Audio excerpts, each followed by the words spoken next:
And just a couple quick notes before we start. Hopefully you can all see that now. I'm going to keep everyone on mute while I walk through today's presentation just to minimize any inadvertent disruptions, but you should feel free to ask questions, as Deb mentioned, in the chat window, or just hang on to them until after the presentation, when we'll open up our breakout room and you'll have a chance to say hi and ask questions and share ideas with the group. I may also move through some of these slides relatively quickly, but we will be sure to share the presentation as well as recording of the presentation section of today's session in our LinkedIn Insiders group. So keep an eye out for a follow-up email later today with information on how to find all of that.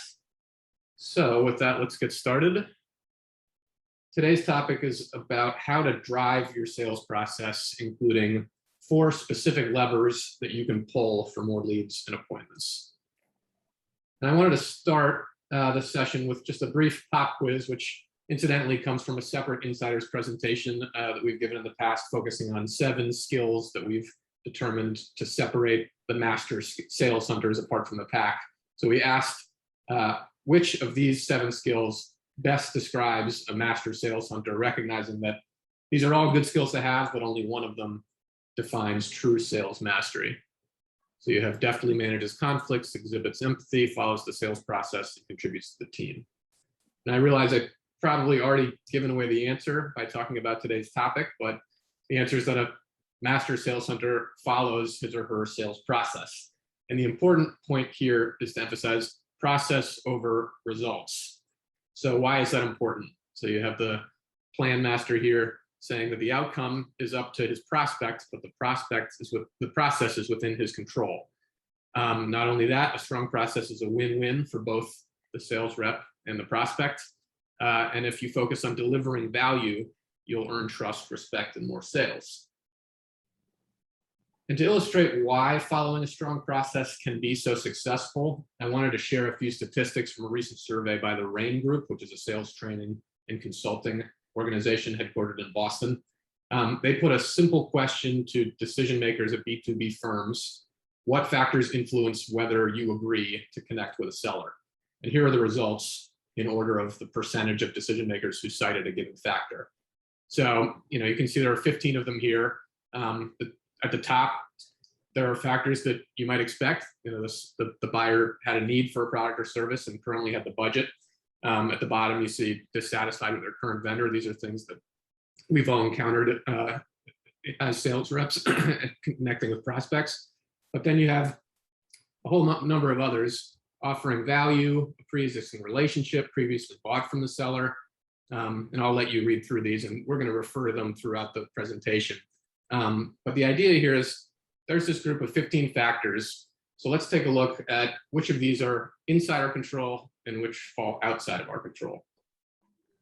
So first, let's look at the factors which are totally outside your control as a sales rep. And there's really just 2. Since we don't yet have the ability to change the past, we can't influence whether or not we or our company has a pre-existing relationship with the decision maker. As far as the rest, here are the factors that aren't entirely within your control, but that you can influence. These include whether the decision maker has a need and budget for your product or service, whether the decision maker has heard of your company, whether you've been referred to the decision maker internally or externally, and whether the decision maker is dissatisfied with their current vendor. And we'll talk more about precisely how you can influence each of these factors as we continue through the presentation. And then finally, oops, wrong direction. There are factors that are entirely within your control. And these include whether you offer something of value to your prospects, whether your online presence is credible and valuable, whether your prospect has received information from you previously, and whether you engage on a peer-to-peer basis and avoid making your prospect feel like they're being sold to. So if we combine all the factors that go into engaging with decision makers that you either control completely or that you can influence in some way, as you can see, it encompasses pretty much everything here that motivates decision makers to say yes. Now we're going to walk through 4 key elements of a sales process that allows you to maximize your leverage over all of these factors, and I'll talk about how specifically you can do that. But first, I just wanted to invite our president, Deborah, to offer any other introductory thoughts on the topic. Deb, did you have anything? I just wanted to mention that in many of our presentations, we talk about the fact that it's important not to be I-centered, but to be you-centered. And as a salesperson, if when you're trying to develop new business and it's not happening, it's just so easy to play the blame game because your prospect is an idiot or they lie and your manager is terrible and gives you too much work to do and you don't have time to prospect, all sorts of problems. But this is the time and this is the subject where we want to be thinking about what can I do as a salesperson to do better, to stick to my process, to be consistent. So this is the time for I reflection. Thanks, Deb. So let's take a look at the first step toward a sales process that puts you in control, and that is to be consistent. Consistency is simultaneously a really easy concept and a really hard one. It's easy because the idea of continuing to do what you're doing as a sales rep, whether it's cold calling, networking, email prospecting, isn't that complicated. It's hard because actually executing your strategy day in and day out, especially when you may not be getting the results you want on any given day, isn't actually as easy as it sounds. You actually have to pick up the phone and write and send emails every day, week, and month. Let's look at a few statistics here. So based on our research and experience, it takes 10 to 15 dial attempts to make one completed cold call with a prospect, and then 8 to 10 completed calls to set an appointment. And if anything, these are slightly low. I read one statistic recently that said sales reps need to make an average of 18 calls to reach one potential buyer. But if you use our figures and then take them to their logical conclusion, it reinforces the concept that cold calling isn't easy. It takes a lot of work. It can take between 80 to 150 dials just to set one appointment. But at the same time, 82% of buyers, and this is again from a Rain Group survey, say they have taken a meeting after conversations that started with a cold call. So what does that tell you? It says there's a big advantage for reps who are willing to put in the time and craft a plan that they can stick to. So what about email? As our drip marketing and automated email prospecting clients know, we offer email lead gen services using a couple of different approaches. And what we typically see as far as results are an open rate in the range of 10 to 25% for a cold email and a reply rate in the range of 0.5 percentage point to 3%. So just like with cold calling, it's important to have realistic expectations for email prospecting, but the next two stats show that persistence can really pay off. So the majority of decision makers, 80%, say email is how they prefer to be contacted by a seller. And firms still report significant ROI on their email investment. So the bottom line is the only email that's guaranteed to fail to get a reply is the one you never send. And the people who do so consistently ultimately connect with buyers where they want to be connected and generate results. So let's go back to the stats. Which of these factors we've been looking at are most impacted by consistency? So of course, the more consistent you are, the more likely your prospect is to notice you and to have heard about your company. So raising awareness of your company and increasing the odds that your prospect remembers you is one really good reason to be consistent. But another has to do with timing, which is one of the biggest obstacles in sales. We so often reach prospects at the wrong time or at the wrong point in their journey, and staying consistent with your biz dev dramatically increases your odds of reaching them at the right time. So the key tips here are to make consistent cold calling and emailing a top priority. Set goals, set aside time on a consistent basis, and then stick to your plan. And again, think about consistency not as beating your prospect into submission. It's not saying, calling and emailing and saying, why aren't you answering? Why aren't you answering? Think about it as a timing game. They're likely going to ignore you until they're ready. But when they are ready, you want their attention. And then finally, automation, like in the case of automated email prospecting, where campaigns are sent gradually and consistently over several months, can really help here because it ensures your message is getting out without requiring your time or energy. Automation can also free up your time for the tasks that do require your attention and energy, like cold calling or networking. Deborah, did you have anything before we moved on? I just want to remind everyone that those of you that are not doing automated email prospecting, are really missing a key opportunity. It's not a silver bullet. We haven't found any silver bullets in our 41 years in business.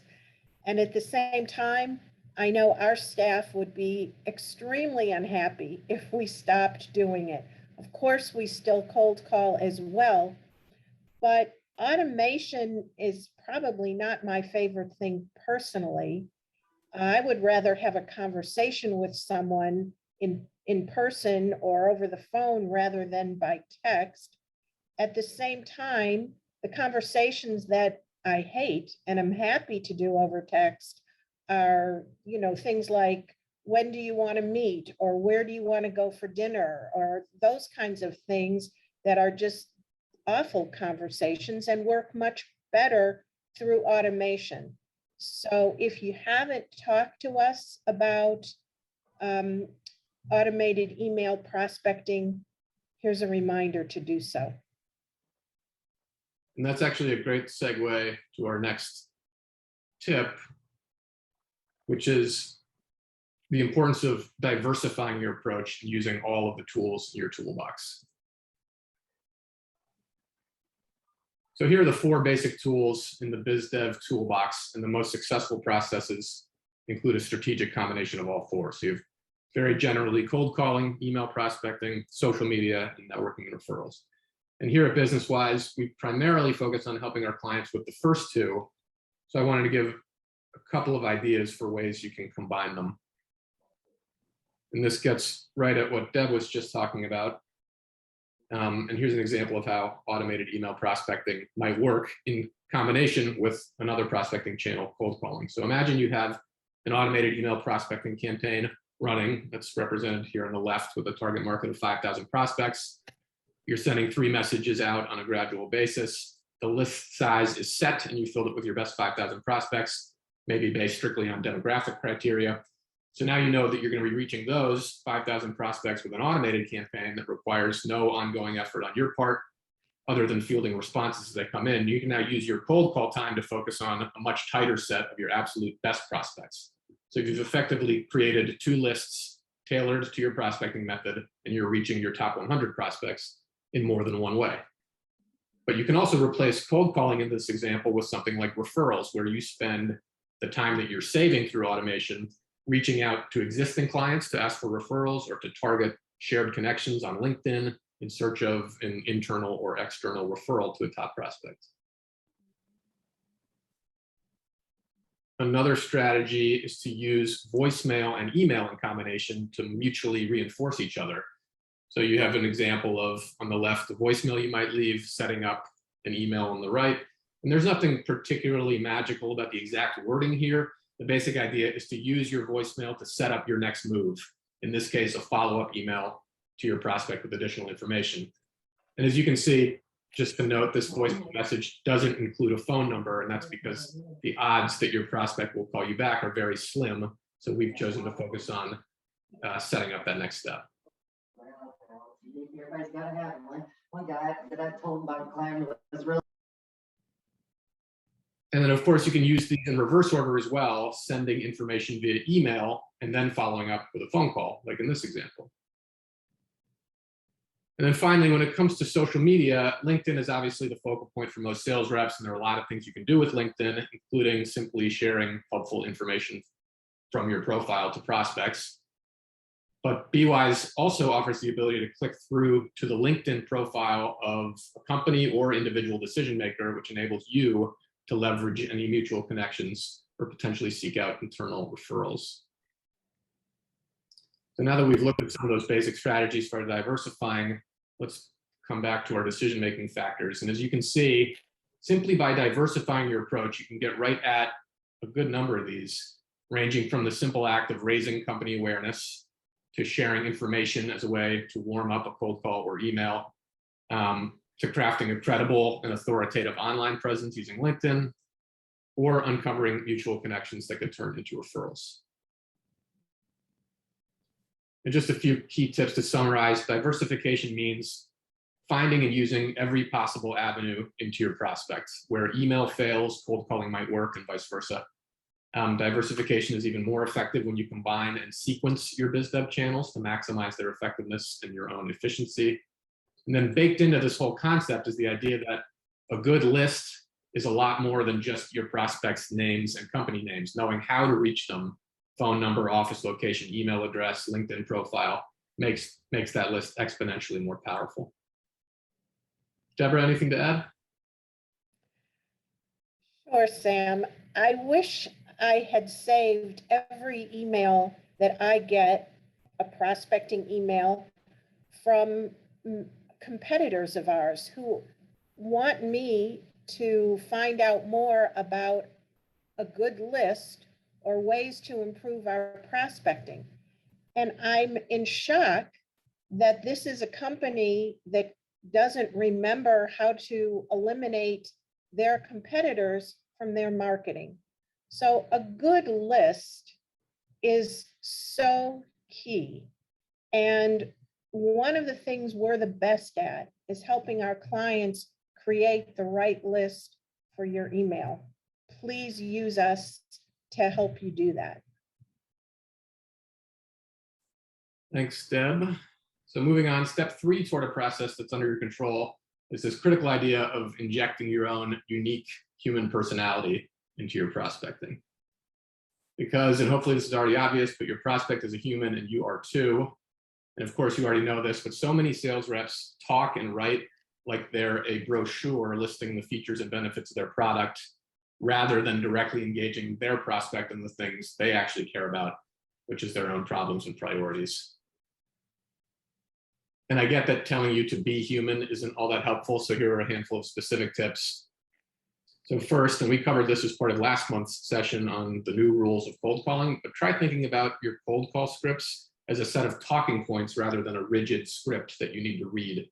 Write down objections you commonly encounter, bullet out some responses, and then practice using them either as part of a role play or on live cold calls. And the point is that the more comfortable you get, the more natural, confident, and human you'll sound.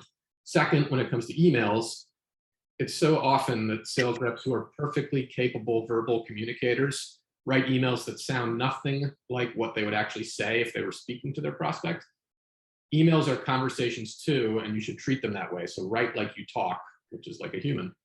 And then a final tip for making your prospect feel like they're part of a direct human-to-human conversation is to reply promptly to any responses that you get from an automated campaign or an email marketing campaign, even when the response is negative.